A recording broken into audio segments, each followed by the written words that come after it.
Hi everyone, I'm Taylor Marshall. And I'm Mcleod. Hello and welcome to our podcast, The Past, Present, and Future of Nursing Practice.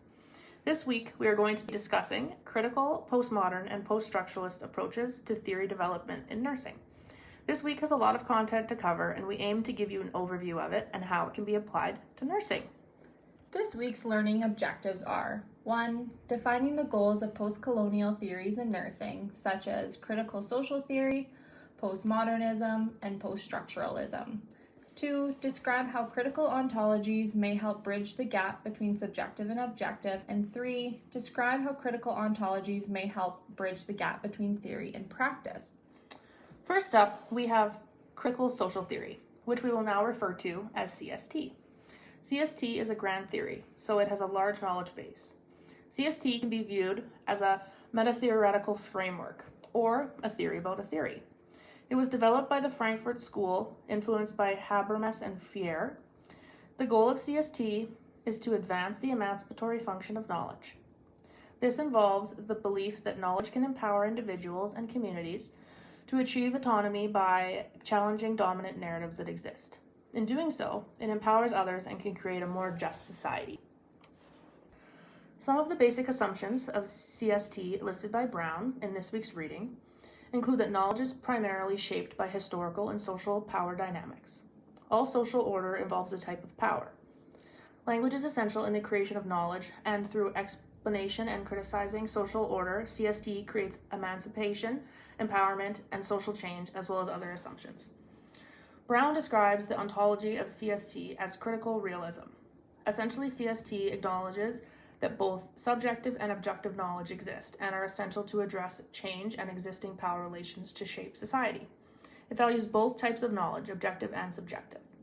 Some other themes noted in CST include empowerment, emancipation, power, social justice, and making knowledge accessible for all. And now a question from our audience is coming in. Let's see, what do we have here? How does critical social theory relate to nursing? Well, thank you for this question, Ashley from Canada. The focus of critical social theory in nursing science involves recognizing and addressing issues of domination, oppression, power relations, and political actions or structures that influence nursing practice through reflective discourse and social action. Additionally, CST calls for liberation from socio-political forces or conscious constraints through mutual dialogue and negotiations that promote the collective identity of a community. CST in nursing science involves acknowledging and addressing domination issues, power dynamics, and political conditions that influence nursing practice through criticism of these issues to encourage social action. Brown reports CST can be used as a framework for expanding the focus of nursing science to address these similar issues and to create praxis and social change.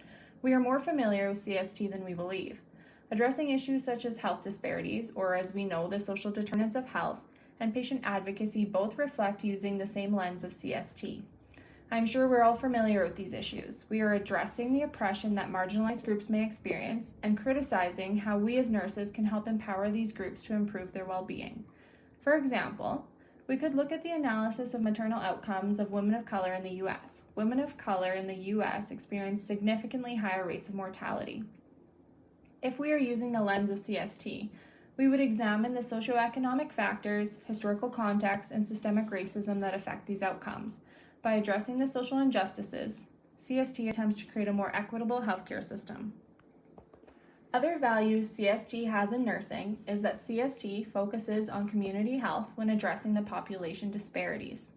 Brown discusses epistemological and philosophical inconsistencies of CST in regards to the focus on general versus particular types of knowledge. CST focuses on the homogeneity, or the collective, rather than the individualized knowledge. When you think about CST clinically, think about a community rotation that you may have completed. The focus is on the community rather than the individuals. So you may have done presentations to get the point across to a large group rather than focusing on one specific patient's needs.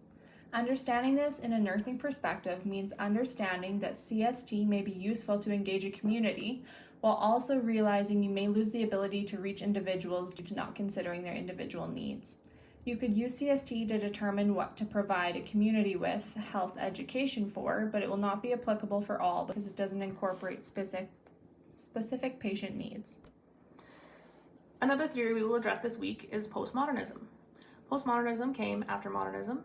The supplemental YouTube video for this week explains modernism holds an idealist utopian view that believes society is improving and the process should be embraced. However, the goal of postmodernism is to encourage the diversity of human experiences, and it also believes multiple perspectives of truth. It has a different and unique way of looking at science. Postmodernism presents that multiple meanings and multiple truths can exist as science. It recognizes multiple views, methods, and ideas when analyzing reality. It argues that objectivity doesn't exist because our ideas are always subjective. Any word is directly influenced by our culture or experiences, and therefore objective reality is unattainable. The example of a chair was found in our research. A chair is a chair because that has been what culture or society has told us, and this idea could be applied to lots of things in life. This can be controversial because if we believe this, it is discrediting any objective knowledge previously thought of as truths. As explained by Dr. Martin this week in the module, the epistemological and ontological assumptions include the rejection of modernism, objective knowledge is the only knowledge, the prevalence of Western medicine, and that the different realities may exist. Postmodernism can be quite confusing.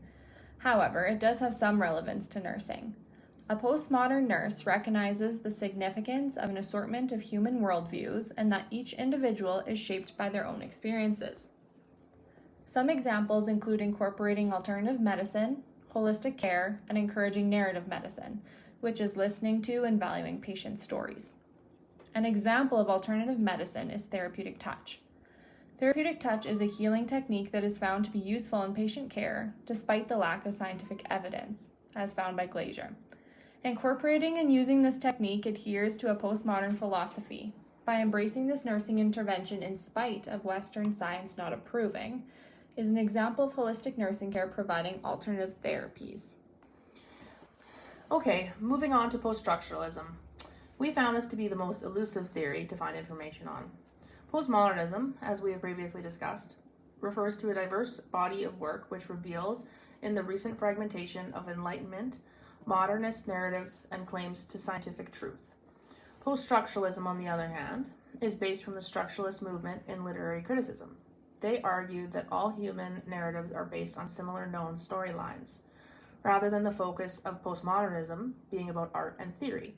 Post-structuralism uses a magnifying glass to evaluate language and philosophy. It is known as the theory of knowledge and text. The theory challenges the notion that language is neutral or objective. Post-structuralism emerged in the 1960s, and it started by challenging the ideas of structuralism. The goal is to offer new perspectives on culture, language, and identity in social sciences and humanities. A structuralist will use a scientific system to evaluate language, which they suggest that the research could stand outside of language. Post-structuralists have a problem with this. They fight that one cannot objectify the language someone is in, and that the language can be thought of as many different ways. This means that claims to the truth could be deconstructed and dismantled. This theory has led us to discourse analysis and research, which is the number one technique used by post-structuralists. As we learned this week in our modules, discourses are maintained by social practices. With discourse analysis, we can open up text or social practices. Hence, instead of studying the thought of a person, as though they have a coherent personality which can be studied, discourse analysis will study spoken and written text, in which discursive constructions can be identified. These approaches have been used within nursing research. An example of using discourse analysis is when Traynor examined nurses' response to the trend of new managerialism, a focus on efficiency rather than patients' needs.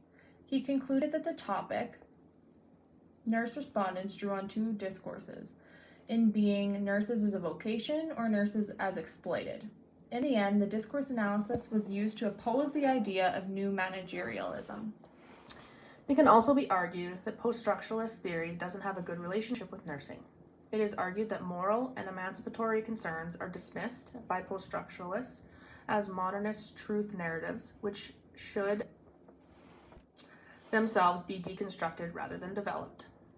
The notions that patients can be helped and the moral assumptions that they should be cared for appears to constitute a narrative of truth in nursing. Of course, one could argue that nurses take up their occupation as a paying job, rather than because of a vocational aim to care.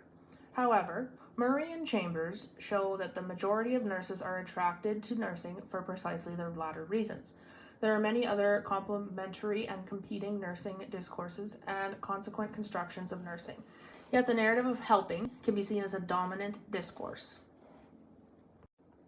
As we finish up this week's podcast, we want to acknowledge that this content and the theories are not simple, but we hope we have helped shed a light on the importance of them and how they impact nursing. Our discussion questions for the week are: how do theories like critical social theory, postmodernism, and post-structuralism challenge the traditional views in nursing? Provide an example of how one of these theories, or more than, could reshape patient care or health equity within your practice. 2, give examples of how you would use one of this week's theories in your practice. And 3, in what ways does the subjective-objective gap affect health outcomes? Provide an example where integrating the subjective and objective strategies can help improve patient care. Thanks for listening. We hope you enjoyed listening and learned a little something. Tune in next week for our topic of decolonizing nursing knowledge and the future of nursing theories. See you next time.